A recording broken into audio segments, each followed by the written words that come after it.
Olá, eu sou Simone, sou professora de Direitos Humanos e hoje a gente vai estudar os direitos humanos para a OAB, para te preparar para a sua prova da OAB.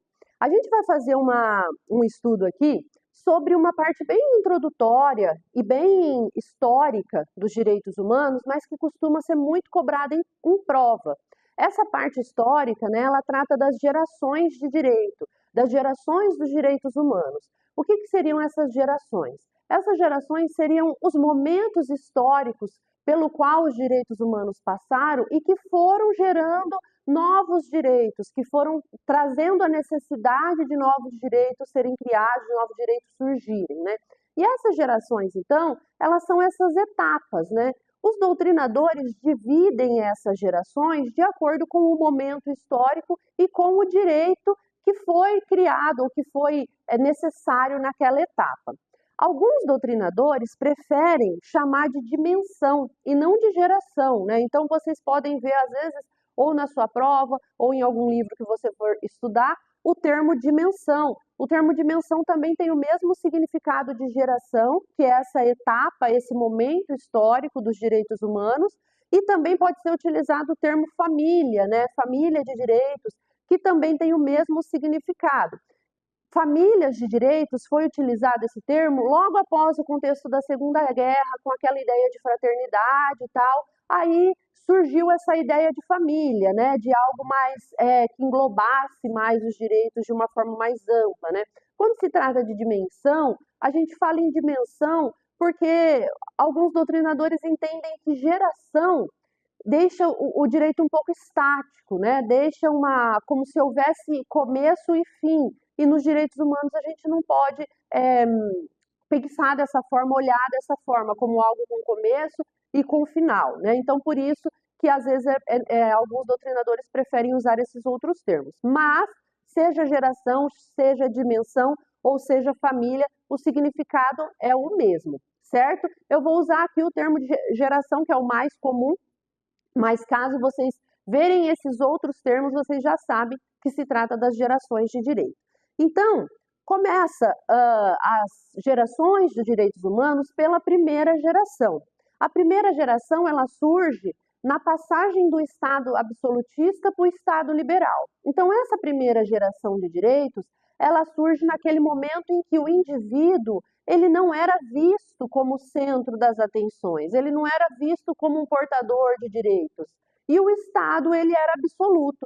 Então, o Estado, sendo absoluto, ele poderia interferir na vida, na propriedade daquela pessoa, e aí, então, isso não tinha limite, porque o Estado era absoluto, representado pelo rei, e aí, nessa passagem do Estado absolutista para o Estado liberal, surge então essa primeira geração de direitos, que vão ser justamente direitos que buscam essa ideia de trazer ao indivíduo uma certa liberdade, de trazer ao indivíduo uma liberdade quanto aos seus bens, quanto à sua vida, a pedir a não interferência do Estado nos seus direitos. Então, aqui, quando a gente fala na primeira geração de direitos, a gente está falando das obrigações de não fazer do Estado. É atribuída uma certa liberdade negativa do Estado aqui, nesse momento, nessa etapa, para quê? Para impedir o Estado de agir, para fazer com que o Estado não haja,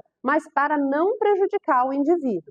Então, o valor tutelado, o direito tutelado, o principal direito tutelado nessa etapa, nessa geração de direitos, é a liberdade, ou seja, o direito de defesa do indivíduo com relação ao Estado. E aqui vão surgir ou vão se destacar os direitos, a vida, a liberdade, a propriedade privada, até mesmo os direitos políticos, né, nessa etapa, porque são aqueles direitos individuais.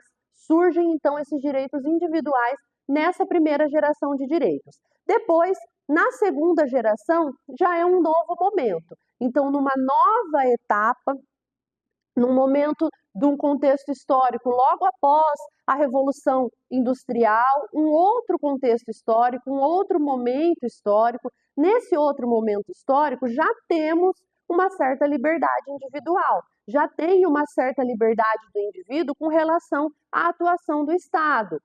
O Estado já fica mais impedido de agir de forma absolutista e aí então começam a surgir novas necessidades, né? Essas novas necessidades vão além daquelas que a gente viu na primeira geração, que era vida, liberdade, propriedade. O indivíduo começa a perceber que não basta somente ele ter o direito à vida, à liberdade, ao Estado não interferir no seu direito, mas também ele precisa de uma atuação positiva do Estado, ele precisa da ajuda do Estado, do auxílio do Estado. Então não basta o Estado não agir, mas aqui o Estado precisa agir. Então aqui surge uma etapa de direitos que são relacionados à igualdade. Então o valor aqui tutelado nessa etapa é a igualdade. Por quê? Porque aqui já não é mais aquele direito individual de vida, propriedade, liberdade, mas aquele direito social, aquele direito de várias pessoas, de o Estado garantir para as pessoas. Quais são? Os direitos à moradia, os direitos à educação, à saúde, os direitos econômicos, sociais, culturais, tudo aquilo que é fornecido pelo Estado. Então, nessa nova etapa, na segunda geração de direitos, a gente não só quer a não atuação do Estado, mas a atuação positiva do Estado para garantir alguns direitos para o indivíduo. Isso é a segunda geração. E a terceira geração é em um outro momento. A terceira geração, ela vem logo após o fim da Segunda Guerra. Então, ela vem com um contexto de pós-guerra. Ela vem com aquela ideia de paz, com aquela ideia de não se ter mais guerra. Então, aqui passa-se a pensar não somente nesses direitos que são garantidos individualmente, mas os direitos da coletividade.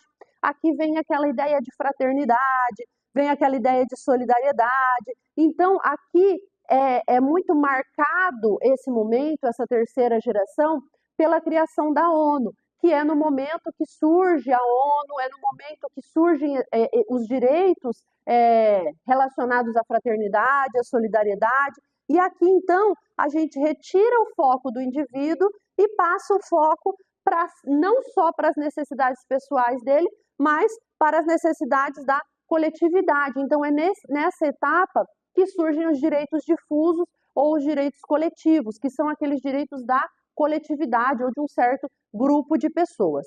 Isso é a terceira geração nesse contexto pós-guerra. Daí, alguns doutrinadores entendem que acaba aqui, que esses direitos vão até a terceira geração e que os direitos que ocorrem depois dessa geração de direito, eles vão se enquadrar ou na primeira, ou na segunda, ou na terceira, e que eles vão se repetindo. Por quê? Porque depois desse direito, depois dessa etapa da terceira geração, surgiram outras necessidades, né? Surgiram outras necessidades, então, que fizeram com que fosse necessário a criação de novos direitos, né? O destaque de novos direitos, melhor dizendo. Mas todos esses direitos se encaixariam, então, em uma dessas três primeiras gerações. Isso é a opinião majoritária da doutrina. Mas tem alguns doutrinadores também que entendem que teria uma quarta, uma quinta e até uma sexta geração. Esses outros doutrinadores são minoria dentro da doutrina, mas é importante que vocês saibam que existe essa possibilidade ou existe esse pensamento de uma quarta, quinta e sexta geração. E aí, então, para esses doutrinadores, a quarta geração seria aquela dimensão de direitos relacionados às pesquisas biológicas, à proteção do patrimônio biológico, a proteção do patrimônio genético das pessoas para evitar a manipulação desse patrimônio genético, enquanto que a quinta geração seria assegurar o direito de paz, de segurança internacional, pensando nas relações internacionais, e a sexta geração seria o direito e o acesso à água potável. Mas, como eu disse, isso é uma opinião minoritária. Os demais doutrinadores, a maioria dos doutrinadores entendem que os direitos vão até a terceira geração e que depois essas gerações vão se repetindo com o passar do tempo, com o passar do contexto histórico. Certo? Espero que vocês tenham conseguido compreender e a gente se encontra na próxima.